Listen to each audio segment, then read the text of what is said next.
pambata. Ang regalo ng Magi.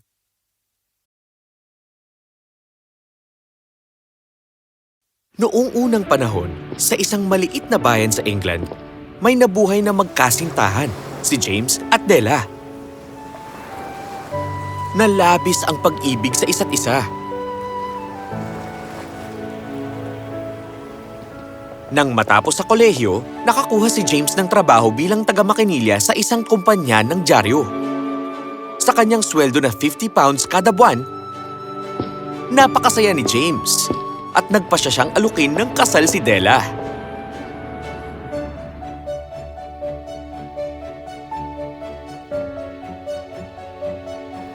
Della, nagsimula akong ibigin ka simula nung araw na makita kita sa unang pagkakataon. At ninanais kong ibigin ka sa buong buhay ko.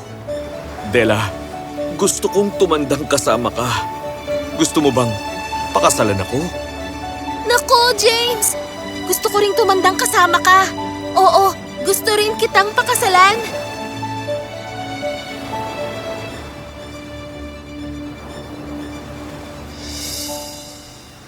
At kaya, si James at Della ay ikinasal at may isang maliit na pagsasalo. Umupa si James ng isang magandang tirahan, £8 bawat linggo. At sila ay naging masaya at kontento.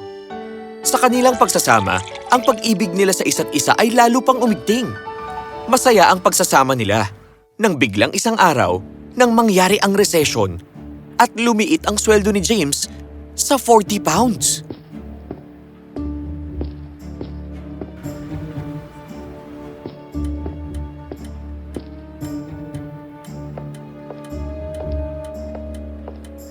Mahal ko, malalampasan natin ito. Huwag kang mag-alala. Siyempre, mahal ko. Hanggat kasama kita sa tabi ko, wala akong kailangang ipag-alala. Kaya naman ang mag-asawa ay namuhay ng payak. Sapat lang ang kanilang kinikita upang mamuhay sa araw-araw. Di naglaon ay bisperas na ng Pasko at ang mga kalsada sa London ay nabalot ng nyebe. Ang mga tindahan ay nagsabit ng mga ilaw at ang mga bahay ay may mga Christmas trees. Samantalang si Della ay tinignan ng kanyang pitaka upang makita kung magkano na ang kanyang naipon.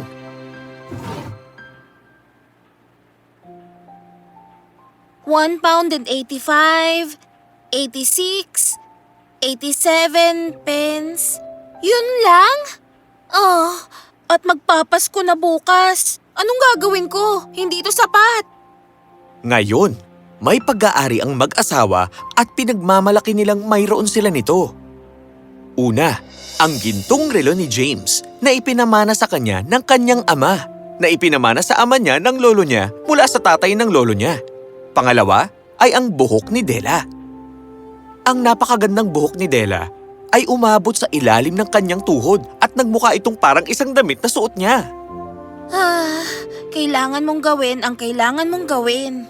Ninenervyos siyang tumayo at biglaan habang may mga luhang nakatakas sa kanyang mga mata. Pinunasan ni Della ang kanyang mga luha sa muka. At sinuot niya ang kanyang lumang sombrero sa ulo. Mabilis siyang lumabas sa pintuan at pababa sa hagdanan papunta sa kalsada. Maya-mayang konti pa, napahinto siya sa isang tindahan. Heto na. Paumanhin po. Bumibili po ba kayo ng buhok? Bakit di mo tanggalin yung sombrero mo para makita ko yung buhok mo? Tinanggal ni Della ang kanyang sombrero at gumapang pababa ang kanyang magandang buhok. Sinuri ito ng babaeng may sanay na mga kamay at tumango ito sa ganda ng buhok niya. £20. Sige po, pahayag ako.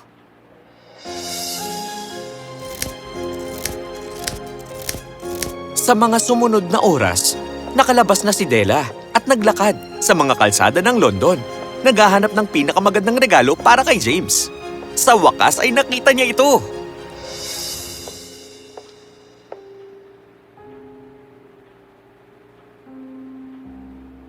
Parang ginawa talaga ito para kay James at hindi para sa iba. Isa itong platinum na kwintas pang relo, simple ngunit maganda ang disenyo. Sa itsura at bigat pa lang nito ay alam mo na ang halaga nito at hindi dahil sa magarbo ito at maingay sa paningin. At dapat ay ganito ang lahat ng bagay. Maganda rin itong katerno ng relo ni James. Hindi na niya pinag-isipan pa. Binayaran niya ito ng 21 pounds. At dali-daling umuwi na may natitira pang 87 pence. Pagpatak ng alas 7, gawa na ang kape at ang mga kawali ay nakasalang nasa kalan.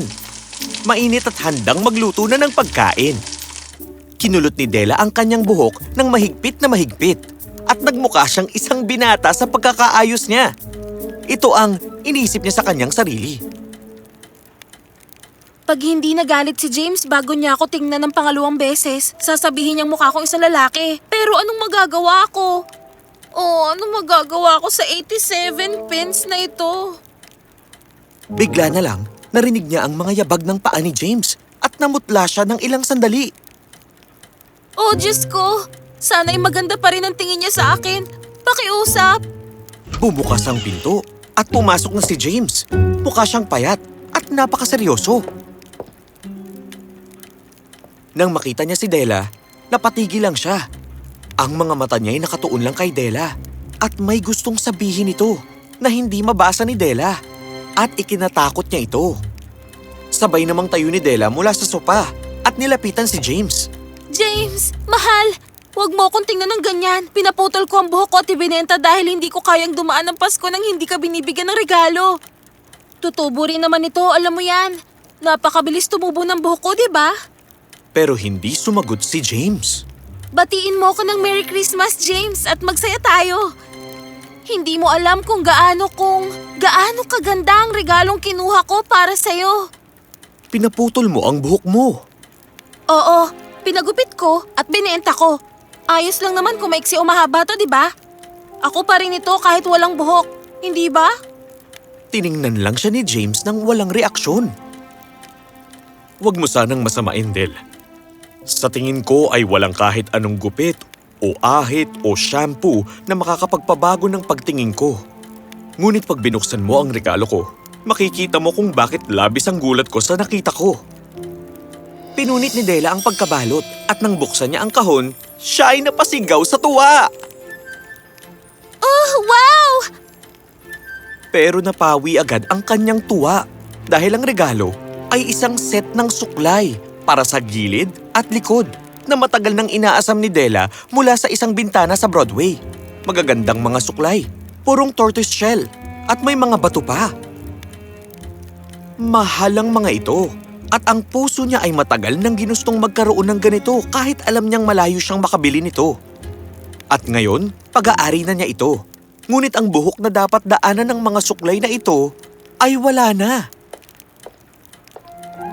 Hinigpitan niya ang yakap sa kahon, maluhaluhang tumingala at ngumiti. Napakabilis naman tumubo ng buhok ko, James. At pagkatapos, si Della ay napatalon na parabang isang kuting at sinabing, Oh! James, hindi mo pa nakikita ang magandang regalo ko para sa'yo.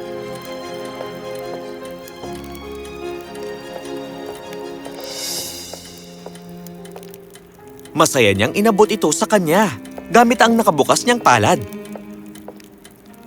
Hindi ba napakaganda nito, James? Inikot ko ang buong bayan para makita ito.